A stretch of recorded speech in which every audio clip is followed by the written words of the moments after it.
Hello everyone, a very good evening to all of you friends. आज हम discuss करेंगे MPSC 007 का chapter number 10।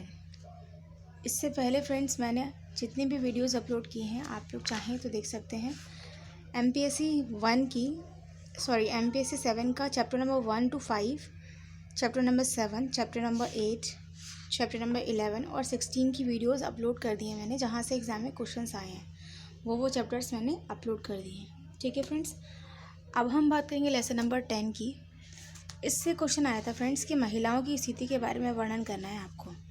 ठीक है, प्रीवियस ईयर में आपका क्वेश्चन जो आया है वो मैं आपको बता देती हूँ। महिला आंदोलन से लेकर कि महिला आंदोलन की पहुँच और समस्या का आकलन कीजिए। ठीक है, तो सबसे पहले आप लोग क्या करोगे, कोई भी क्वेश्चन लिखने से पहले सबसे पहले आप उसकी प्रस्तावना लिखोगे। उसके अंदर आप बताओगे कि नारी आंदोलन क्या है, कि हमारे समाज में शुरू से ही नारी जो है उसको हे दृष्टि से देखा जाता है, दोयम दृष्टि से देखा जाता है। और समाज में औपनिवेशिक काल से पहले क्या क्या चीज़ें थी और औपनिवेशिक काल के बाद क्या क्या चीज़ें, यानी कि स्वतंत्रता से पहले की और स्वतंत्रता के बाद की जो जो चीज़ें हैं वो आप बताओगे इसके अंदर। ठीक है, कि स्वतंत्रता से पहले आप देखोगे कि महिलाओं को विविध प्रकार की कुरीतियों का सामना करना पड़ता था, पर्दा प्रथा, बाल विवाह, ये सारी चीज़ें जो हैं। इसी के लिए 1828 ईस्वी में राजा राम मोहन रॉय के द्वारा ब्रह्म समाज की स्थापना की गई थी। और 1829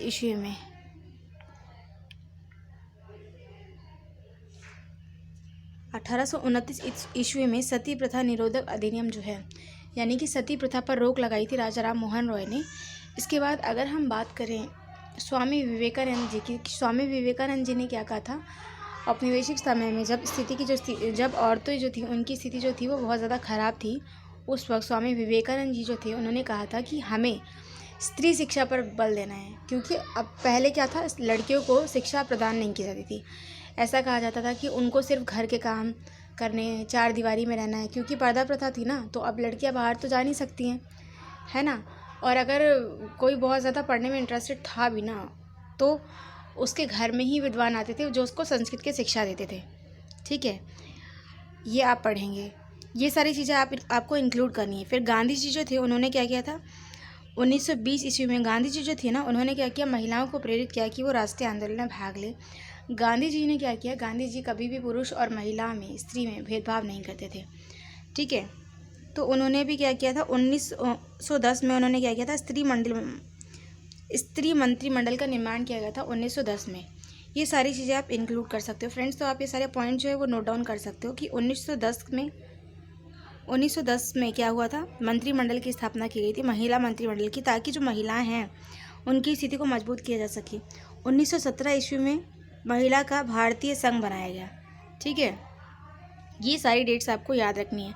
और हमारे देश में महिलाओं की स्थिति को सुदृढ़ करने में विविध प्रकार के विद्वानों का महत्वपूर्ण योगदान रहा। जैसे कि भारतीय महिला ने 1917 ईस्वी में एनी बेसेंट के साथ मिलकर के क्या किया था, एनी बेसेंट के साथ मिलकर के होम रूल लिंग आंदोलन के विरुद्ध आंदोलन चलाया। ठीक है, इसके अंदर होम रूल लिंग आंदोलन जो था, होम रूल के विरुद्ध जो आंदोलन चलाया गया था वो क्यों चलाया गया था, वो इसलिए चलाया गया था ताकि जो महिलाएं हैं उनको समान अधिकार दिए जाए। ठीक है, समान अधिकारों की मांग करने के लिए जो एनी बेसेंट थी उन्होंने अन्य महिलाओं के साथ मिलकर के 1917 ईस्वी में आंदोलन जो था, समान अधिकारों की मांग उठाई थी आंदोलन के द्वारा। फिर 1878 ईस्वी में कर्नाटक में जो पंडिता रमाबाई थी उनके द्वारा आवाज़ उठाई गई। पंडिता रमाबाई ने किस लिए आवाज़ उठाई थी, उन्होंने आवाज़ इसलिए उठाई थी क्योंकि धार्मिक अशुद्धता या कुरीतियों के खिलाफ जो भी आंदोलन थे ना, जो लोग मतलब भेदभाव करते थे, है ना, या जो समाज में विविध प्रकार की जो कुरीतियाँ चली आ रही थी उनकी समाप्ति पर बल देने के लिए जो पंडिता रमाबाई है उन्होंने आंदोलन चलाया था। ठीक है, इसके बाद अगर हम अन्य आंदोलन की बात करें तो 1857 ईस्वी में रानी लक्ष्मीबाई जो थी, इन्होंने क्या किया था, इन्होंने अपनी सहेलियों को लेकर के प्रथम बार नारी सेना का गठन किया था। तो नारी सेना का गठन भी अगर हम कर रहे हैं, नारी सेना का गठन क्यों किया जाएगा, ताकि महिला जो है उनकी स्थिति सुदृढ़ हो, नारियों का वर्चस्व जो है वो प्रबल हो। ठीक है ना, क्योंकि पहले क्या था, पुराने समाज में क्या था, जब बेटियां पैदा होती थी तो शोक मनाया जाता था, जबकि जो बेटे पैदा होते थे तो बहुत ज़्यादा खुशियाँ मनाई जाती थी, है ना। महिलाओं के उत्थान के लिए जो नारी सेना है इसका गठन क्यों किया गया था, ताकि महिलाओं का उत्थान किया जा सके, महिलाओं का कल्याण किया जा सके। इसके बाद दक्षिण भारत में एक आंदोलन चलाया गया था। ये आंदोलन था येलम्बा आंदोलन। तो ये जो येलम्बा आंदोलन था ये क्यों चलाया गया था? ताकि जो समाज में विविध प्रकार की जो कुरीतियाँ चली आ रही हैं इनको समाप्त किया जाए। ये आंदोलन जो था, येलम्बा आंदोलन जो था, वो महिला के खिलाफ हो रहे शोषण के खिलाफ आवाज़ उठाने के लिए चलाया गया था। तो देखो, सबसे पहले अगर आपके पेपर में आएगा कि नारी आंदोलन के बारे में आप बताओ, तो सबसे पहले आप प्रस्तावना में सारी चीज़ें लिखोगे कि जो नारी आंदोलन था वो नारियों के हितों के लिए किया। आंदोलन कोई भी क्यों होता है, क्रांति है जो होती है वो क्यों होती है? ताकि समान अधिकार मिले। अगर किसी की जो भी मांगे हैं वो पूरी नहीं हो रही है या जो जनता है वो विवश हो रही है आंदोलन करने के लिए, तो हम अपनी मांगों को पूरा करने के लिए आंदोलन करते। तो जो नारी आंदोलन था वो समाज में नारी के हितों के लिए, नारी को समान अधिकार का दर्जा दिलाने के लिए किया गया था नारी आंदोलन, जिसके अंदर एनी बेसेंट है, राजा राम मोहन रॉय है ना, ईश्वर चंद्र विद्यासागर जी है और स्वामी दयानंद सरस्वती जी है, इत्यादि लोगों ने महत्वपूर्ण भूमिका अदा की थी। ठीक है, उसके बाद अगर नारी आंदोलन आता है तो आप ये सारी चीज़ें लिखोगे। इसके बाद हम आगे क्या क्या चीज़ें लिखेंगे, चलिए हम वो डिस्कस करते हैं। समाज में नारी की क्या स्थिति थी, ये सारी चीज़ें करनी है आपको डिस्कस। और देखो, आपको ना पूरे चैप्टर में सिर्फ मेन पॉइंट याद रखने हैं, जैसे ये कि सबसे पहला जो महिला आंदोलन था वो था वुमेन लिप। जो संसार का सबसे फेमस आंदोलन था वो वुमेन लिप आंदोलन था। ठीक है ना। अब ब्रह्म समाज की स्थापना की थी राजा राम मोहन रॉय ने, सती प्रथा की स्थापना की थी राजा राम मोहन रॉय ने, स्वामी दयानंद सरस्वती जी ने क्या किया था, स्त्री शिक्षा पर बल दिया, पर्दा प्रथा पर बल दिया। ठीक है, ईश्वर चंद्र विद्यासागर जी जो थे उन्होंने क्या किया, बहुपति विवाह अधिनियम जो था उसको लाया। जो विधवा पुनर्विवाह अधिनियम था उन्हें बनाया कि जो विधवाएं हैं, पहले क्या होता था, महिलाओं को ऐसा मतलब परंपरा आ रही थी कि अगर उसका पति उस महिला से पहले मर गया तो महिला को उसके साथ ही सती कर दिया जाता था, जिसके खिलाफ राजा राम मोहन रॉय ने आंदोलन चलाया था। और ईश्वर चंद्र जो विद्यासागर जी थे उन्होंने कहा कि अगर महिला जो है उसका हस्बैंड अगर मर गया है तो उसमें महिला की कोई गलती नहीं है। ठीक है ना, महिला को क्यों सती होना है भाई? तो इसीलिए विधवा पुनर्विवाह अधिनियम जो है वो ईश्वर चंद्र विद्यासागर जी के द्वारा चलाया गया कि महिला जो है, जो विधवा जो है, वो अगर कोई औरत जो है उसका अगर हस्बैंड मर गया तो वो पुनर्विवाह कर सकती है। आर्टिकल 1856 के बाद में इसके अंतर्गत बताया गया है। इसके बाद केशव चंद्र सेन जो थे उन्होंने क्या किया था, उन्होंने 1972 ईस्वी में विशेष विवाह अधिनियम बनाया। ठीक है, इसमें सबसे पहले महिलाओं के लिए, और अगर हम बात करें कि महिला के लिए सबसे पहले किस महिला ने आंदोलन बनाया, किस महिला ने आंदोलन चलाया, तो महिलाओं के लिए सबसे पहले जो आंदोलन चलाया था वो चलाया था 1872 ईस्वी में कर्नाटक में पंडिता रमाबाई के द्वारा। किसके द्वारा चलाया गया था? पंडिता रमाबाई के द्वारा आंदोलन चलाया गया था, ताकि जो समाज में जितनी भी धार्मिक अशुद्धता को लेकर के जितने भी मुद्दे उठाए जाते हैं या समाज में जो भी कुरीतियाँ फैली हुई है, इन सारी कुरीतियों को समाप्त किया जा सके। ठीक है, अब हम बात करेंगे आगे। तक हम लोगों ने जितना डिस्कस किया फ्रेंड्स, आई होप आपको ये सारी चीज़ें समझ आ गई और आपके पूरे टॉपिक में अगर नारी आंदोलन से कहीं भी चीज़ें आती है, कोई भी चीज़ आती है, तो आप वहाँ पे ये सारी चीज़ें लिख सकते हो। स्टेट का क्या योगदान था, ये सारी चीज़ें लिख सकते हो। तो फ्रेंड, अभी मैंने आपको पूरे चैप्टर का जिस्ट समझा दिया, यानी कि पूरे चैप्टर का जो सार, जो मेन चीज़ें हैं ना, मतलब मेन डेट्स आपको कौन कौन सी याद रखनी है। अब जो भी चीज़ें आपको लिखनी है ना, वो आपको खुद बना के लिखनी है। हर चीज़ अगर आप बुकिश नॉलेज में लिखो, बुकिश लैंग्वेज में लिखोगे तो एग्जामिनर भी समझ जाएगा कि आप रटी रटाई चीज़ें लिख रहे हो, आप अपना माइंड यूज़ नहीं करें। बट आपको पेपर स्मार्ट तरीके से करना है। ठीक है ना, हार्ड वर्क तो करना ही है आपको, बट स्मार्ट वर्क भी करना है। तो आपको थोड़ा अच्छे से अफेक्टिव और अट्रैक्टिव आंसर लिखना है आपको।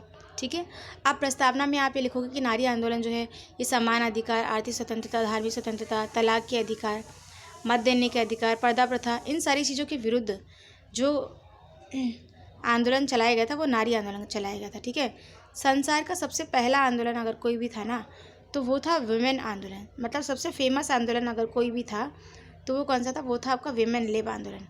ठीक है, विमेन लिब आंदोलन कब चलाया गया था? सातवें दशक में चलाया गया था। और नारी आंदोलन का मतलब ये नहीं कि नारियों की मांग के लिए सिर्फ नारियां ही खड़ी हो सकती है, ऐसा नहीं है। नारी आंदोलन में सिर्फ नारियां ही सम्मिलित तो ये बिल्कुल सही नहीं है, ऐसा नहीं है। नारी आंदोलन में पुरुष के द्वारा भी मांग उठाई जा सकती है। तो नारी आंदोलन में नारियों के उत्थान के लिए पुरुषों के द्वारा भी किया जा सकता है नारी आंदोलन। ठीक है, भारत या विश्व के देशों में इसका हमें बहुत सारे एग्जाम्पल देखने के लिए मिलते हैं। हमारे समाज में नारी को स्टार्टिंग से ही यानी कि निम्न दृष्टि से, नीच दर्जे की दृष्टि से देखा जाता है। उसको पुरुषों के समान अधिकार प्राप्त नहीं है। अगर हम किसी भी सेक्टर में देखें तो पहले लोगों को महिलाएं भी पुरुषों की जितना काम करती थी, बट उन्हें उतना वेतन नहीं मिलता था, पुरुषों को ज़्यादा वेतन मिलता था। फ्रांसीसी क्रांति में जैसे कि हम लोगों ने देखा भी है कि जो महिलाएं थी उनको मताधिकार भी इवन बाद में प्राप्त हुआ था। वहाँ पे पहले जो मताधिकार था वो पुरुषों को प्राप्त हुआ था, वो भी उन पुरुषों को प्राप्त हुआ था जो या तो 3 दिन की मजदूरी जितना उनको वो देते हैं कर्ज, मतलब पैसे देते हैं, या फिर जो 25 साल तक के जो लोग थे जो एजुकेटेड थे। उसके बाद फिर उन लोगों ने आंदोलन किया, फिर सभी लोगों को, सभी पुरुषों को मताधिकार आंदोलन प्राप्त हुआ। बट उसके बाद भी स्त्रियों को मताधिकार आंदोलन प्राप्त नहीं था। फिर बाद में स्त्रियों ने संघर्ष किया और ऐसे करते करते संघर्ष की लड़ाई चलते चलते एक वक्त ऐसा भी है जब महिलाओं को मताधिकार दिया गया और आज भारत में सभी लोगों को मताधिकार प्राप्त है। 18 वर्ष की आयु से अगर कोई भी ऊपर है तो वो वोट दे सकता है, या 18 साल का है तो उसे वोट देने का अधिकार है। पहले जो समाज था वो पितृसत्तात्मक समाज था, इसीलिए पुरुषों को अधिक और पुत्रियों को कम प्यार दिया जाता था। पुरुष के होने पर खुशियाँ मनाई जाती थी जबकि बेटियों के होने पर शोक मनाया जाता था। इस कारण महिलाओं में असंतोष की स्थिति उत्पन्न हो गई थी। अब आपने ये सारी चीज़ें बता दी है ना कि समाज में जो कुरीतियाँ थी इनको दूर करने के लिए नारी आंदोलन चलाएगा। भाई अगर आप नारियाँ जो हैं वो आंदोलन चलाएंगे तो क्यों चलाएंगी? नारियों के खिलाफ जो लोग हैं, जो पुरुष है या जो भी समाज है, वो क्यों आंदोलन चलेगा? ताकि नारियों को समान अधिकार दिलाया जा सके। आज के समय में नारी जो है वो पुरुष से कंधे से कंधा मिला करके चल सकती है। नारी किसी भी सेक्टर में पुरुष से कम नहीं है, ठीक है। अब अगर हम बात करें कि औपनिवेशिक संदर्भ में एक नए समाज की कल्पना के रूप में नारी आंदोलन, तो भारत में औपनिवेशवाद के समय आर्थिक और राजनीतिक कार्यक्रम लाया गया, ठीक है। अब मतलब कि जब हमारा देश जो था औपनिवेशिक था, उस वक्त हमारे देश में जब हमारा देश आज़ाद नहीं होता, उस वक्त स्वतंत्रता के समय मतलब देखा जा सकता है उस वक्त बहुत सारी बहुत सारी कुरीतियाँ चली आ रही थी। मतलब पहले महिला को घर से बाहर नहीं निकलने दिया जाता था, कम उम्र में उनकी शादी करा दी जाती थी, पर्दा प्रथा थी, स्त्रियों को बाहर नहीं जाने दिया जाता था, बाहर शिक्षा ग्रहण नहीं कर सकती थी, वही सारी चीज़ें थी। तो इसके लिए ही ना विविध प्रकार के जो लोग हैं, विद्वान जो हैं, उन्होंने इनके खिलाफ आवाज़ उठाई, जिनमें राजा राम मोहन रॉय, ईश्वर चंद्र विद्यासागर, दयानंद सरस्वती, केशव चंद्र, इन सब ने महिलाओं की दयनीय स्थिति में सुधार के लिए क्या किया? प्रयास किया। राजा राम मोहन राय जी जो थे उन्होंने क्या किया? उन्होंने 1829 ईस्वी में सती प्रथा निरोध अधिनियम जो है वो बनाया। दयानंद सरस्वती जो थी उन्होंने क्या किया? शिक्षा को प्रोत्साहित किया, बाल विवाह और पर्दा प्रथा को समाप्त करने के लिए प्रयास किए, ठीक है। ईश्वर चंद्र विद्यासागर जी जो थे उन्होंने क्या किया? उनके प्रयास से क्या हुआ? विधवा पुनर्विवाह अधिनियम लाया गया। जो मैंने आपको कहा था डेट्स याद रखने, देखो अब यहाँ पे यही सारी डेट्स है, अगर आपने वहाँ पे याद कर ली तो आप ये सारी चीज़ें अपने आप बना के कर सकते हो। और जो गांधी जी थे उन्होंने क्या किया था? उन्होंने महिलाओं को स्वतंत्रता आंदोलन में भाग लेने के लिए प्रेरित किया था, क्योंकि वो स्त्री और पुरुष में मतभेद नहीं करते थे, उनके लिए स्त्री पुरुष सभी समान थे।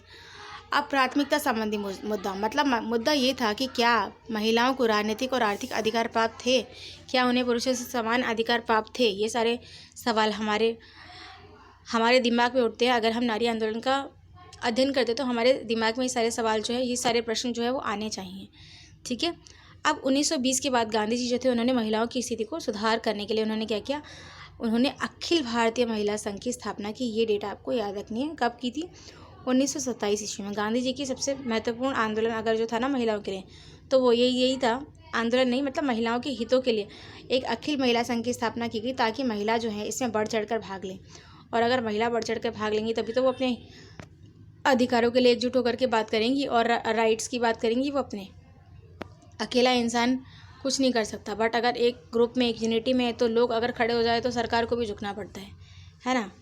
अब ये है स्वतंत्रता काल, मतलब कि राज्य ने क्या क्या सुधार किए स्वतंत्रता के बाद। तो राज्य जो था ना उसने महिलाओं की स्थिति के लिए बहुत सारे कार्य किए। 1955 से 56 में उसने हिंदू विवाह अधिनियम लाया, हिंदू विवाह विच्छेद अधिनियम चलाया उसने WCD की स्थापना की, वुमेन डेवलपमेंट कॉरपोरेशन की स्थापना की, ठीक है। महिला विकास निगम की स्थापना की। उसने क्या किया? गरीबी विकास उन्मूलन के अंतर्गत 40% जो क्षेत्र थे ना उसमें महिलाओं के बारे में ही आरक्षित किए। उसने महिला शिक्षा पर बल दिया राज्य ने, ठीक है, कि महिला जो है उनको अधिक से अधिक शिक्षित किया जाना चाहिए। फिर 1979 ईस्वी में उन्होंने क्या किया? महिलाओं के लिए समान अधिनियम पारित किए। इसके बाद राज्य ने क्या किया? राज्य ने 1992 ईस्वी में राष्ट्रीय महिला आयोग का गठन किया। 1992 ईस्वी में क्या किया? भारतीय महिला आयोग का गठन किया। उसके बाद राज्य ने एक और कार्य किया कि 1961 ईस्वी में उसने दहेज के लिए जो स्त्रियां जो थी उनके बहुत सारे केसेस आ रहे थे, दहेज के लिए मतलब बहुत सारे केस आ रहे थे, मारना, पीटना, जला देना, ये सारी जो चीज़ें थी, तो इसके लिए दहेज निरोधक अधिनियम बनाएगा कि अगर कोई दहेज के लिए किसी को प्रताड़ित करता है तो उसके खिलाफ एक्शन लिया जाएगा। फिर 1955 ईस्वी में विधवा विवाह अधिनियम जो है हिंदू विवाह अधिनियम पारित किया गया। राज्य के द्वारा गरीबी उन्मूलन कार्यक्रम लागू किया गया, जिसके अंदर 40% महिलाओं को शामिल किया गया। ठीक है। इसके बाद महिलाओं के कल्याण के लिए जो सीमावर्ती क्षेत्र थे वहाँ पर महिला के कल्याण के लिए किया गया मंडल आयोग की स्थापना की गई। क्या किया गया? महिलाओं के कल्याण के लिए मंडल आयोग की स्थापना की गई। तो आप ये छोटे छोटे पॉइंट्स याद रख सकते हो। मान लो आप डेट याद नहीं रख सकते, बट आप ये याद रख सकते हो कि चलो गरीबी आंदोलन जो था वो चलाया गया राज्य के द्वारा। शिक्षा की बात की गई राज्य के द्वारा। WCD की स्थापना की गई, है ना। वुमेन डेवलपमेंट कॉरपोरेशन की स्थापना की गई। राज्य के द्वारा क्या किया गया? राज्य के द्वारा जो भी विज्ञापन आते हैं उसमें अगर देखते हो ना, विज्ञापन में महिलाओं की पिक्चर्स का ज़्यादातर यूज़ किया जाता है। तो अगर कोई किसी भी महिला की अश्लील या अभद्र फोटो लगाता है तो उसके खिलाफ एक्शन लिया जाएगा। उसको 2000 रुपये का जुर्माना देना पड़ेगा।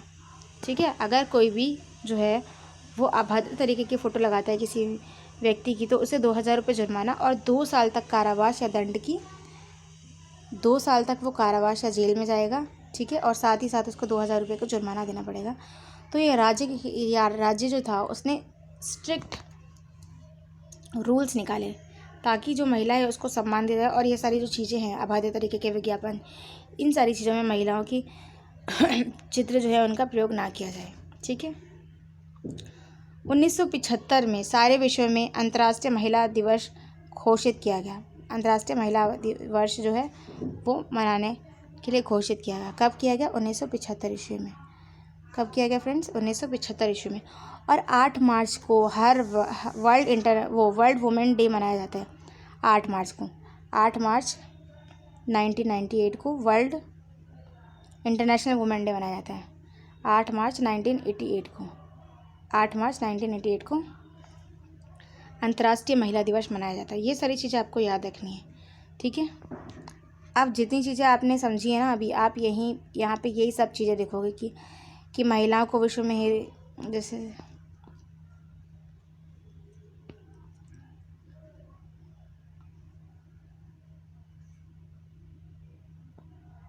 तो अब राज्य की स्थिति के बारे में आप लोगों को पता चल गया है ना।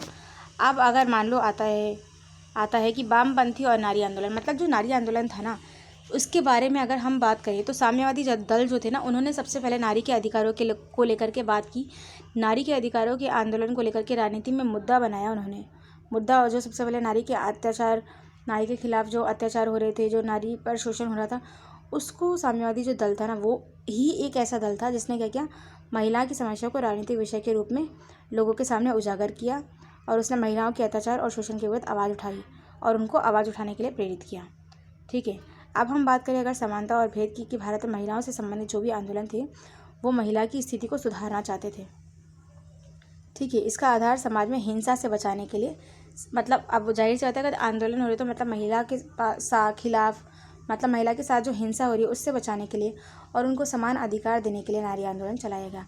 जैसे कि महिला के साथ हैरेसमेंट, सेक्सुअल केसेस देखे जाते हैं, मॉडलिस्टिंग के केसेस देखे जाते हैं। तो इन सारी चीज़ों से जो पुरुष हैं उनके लिए स्ट्रिक्ट एक्शंस कि अगर कोई ऐसा करता है तो उसके खिलाफ कानून में बहुत स्ट्रिक्टली सज़ा दी जानी चाहिए और दी भी जाती है।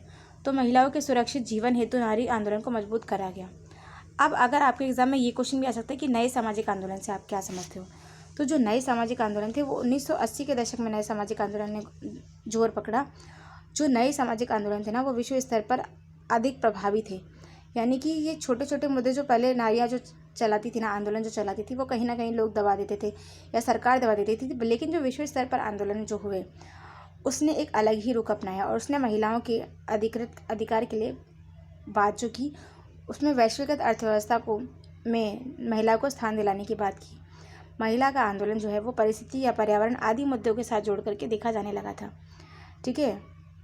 और हर चीज़ में जैसे कि आप देखो, अगर पर्यावरण आंदोलन जो हुआ था तो जो चिपको आंदोलन था उसके अंतर्गत गौरा देवी जो थी और जो अमृता देवी थी, इन सभी लोगों का जो था वो महत्वपूर्ण योगदान था। सभी लोग पेड़ों से जाकर के चिपक गए थे, यहाँ तक कि उन्होंने अपनी जान भी दे दी थी। लेकिन महिला के योगदान को दरकिनार नहीं किया जा सकता है। हमेशा से महिला ने अपना योगदान दिया है। नारी आंदोलन समाज के मुद्दे को अधिक लोकतांत्रिक और न्याय संगत बनाने के प्रयास के द्वारा किया गया, जिसका उदाहरण हम छत्तीसगढ़ मुक्ति मोर्चा आंदोलन में भी देख सकते हैं। ठीक है फ्रेंड्स, ये सारी डेट्स आपको याद रखनी है और फिर आपको क्रिटिसाइज़ कर देना, मतलब क्रिटिसाइज़ क्या करेंगे आप मूल्यांकन देंगे। क्रिटिसाइज़ में आप ये भी लिख सकते हो कि ये सारी चीज़ें जो हो रही हैं, मतलब इनसे महिलाओं की स्थिति जो है उससे में सुधार तो आया है, लेकिन अभी भी पूरी तरीके से सारी जो चीज़ें हैं वो सही नहीं हो पाई हैं। आज महिलाओं की स्थिति बहुत ज़्यादा सुधरी है, लेकिन फिर भी हमारे समाज में कुछ और भी स्टीरियोटाइप्स लोग हैं, या फिर जो बहुत ज़्यादा मतलब रूरल एरियाज़ है, वहाँ तक अभी भी और मुहिम और चीज़ें उठाने की ज़रूरत है, मतलब और थोड़ा सा अवेयर करने की ज़रूरत है। और बाकी तो गवर्नमेंट अपनी तरफ से कार्य कर ही रही है, थोड़ा सा और समस्या पर आंदोलन जो है, मतलब जो चीज़ें हैं वो गवर्नमेंट को महिलाओं के लिए और प्रेफर करना चाहिए। और अब हम अगर इवेल्युएट कर रहे हैं इसको, हम अगर मूल्यांकित करें तो हम ये लिखेंगे कि नारी आंदोलन जो था वो अन्य आंदोलन की भांति सामाजिक आंदोलन में भाग लिया स्वतंत्रता के बाद, है ना। और इसमें महिलाओं की स्थिति सुधरी भी, बलात्कार की घटना जो थी या हिंसात्मक चीज़ें जो थी, ये सारी जो चीज़ें थी, ये अगर विधवा पुनर्विवाह आ गया, है ना, या फिर दहेज निवारक निरोध अधिनियम आ गया, या फिर आपका अभद्र फोटो वगैरह लगाने के लिए जो 2 साल जेल, ये सारी जो चीज़ें गवर्नमेंट ने की, तो इनसे क्या हुआ, कहीं ना कहीं लोगों के मन में डर हुआ और अब लोग ये सारी चीज़ें नहीं करते, है ना। अब करते भी हैं तो अब वो तो एकदम से हम कोई चीज़ समाप्त नहीं कर सकते, बट धीरे धीरे बहुत कम हो गई ये सारी चीज़ें। तो गवर्नमेंट अभी भी ये सारी चीज़ें कर रही है, तो इन सारी चीज़ों से महिला की स्थिति जो है वो बहुत सुधरी है। पहले लोगों को वोटिंग का अधिकार नहीं था, महिलाओं को वोटिंग का अधिकार नहीं था, बट अब है। पहले महिलाएं स्कूल नहीं जा सकती थी, बट अब जा सकती हैं। ठीक है, तो इन सभी चीज़ों में विद्वानों का, और जो हमारे रानी लक्ष्मीबाई जी हैं, दयानंद सरस्वती जी हैं, गांधी जी हैं, पंडिता रमाबाई जी हैं, या रमाबाई रानडे जी हैं, या एनी बेसेंट जी हैं, इन सभी लोगों का महत्वपूर्ण योगदान था। तो आप इन सब लोगों की नेम भी इंक्लूड कर दीजिएगा। ठीक है फ्रेंड्स, आई होप ये वीडियो आप लोगों के लिए यूज़फुल रही हो फ्रेंड्स। अगर आपके लिए वीडियो यूज़फुल रही हो फ्रेंड्स, तो आप इसे लाइक, शेयर और सब्सक्राइब कर सकते हैं फ्रेंड्स। हमारी वीडियो को लास्ट तक देखने के लिए बहुत बहुत शुक्रिया। Thanks for watching my video friends. Take care, have a nice day. जल्द ही मिलते हैं नेक्स्ट वीडियो के साथ। And best of luck for your exam friends. I wish आप सबका एग्ज़ाम बहुत अच्छा जाए। Take care friends.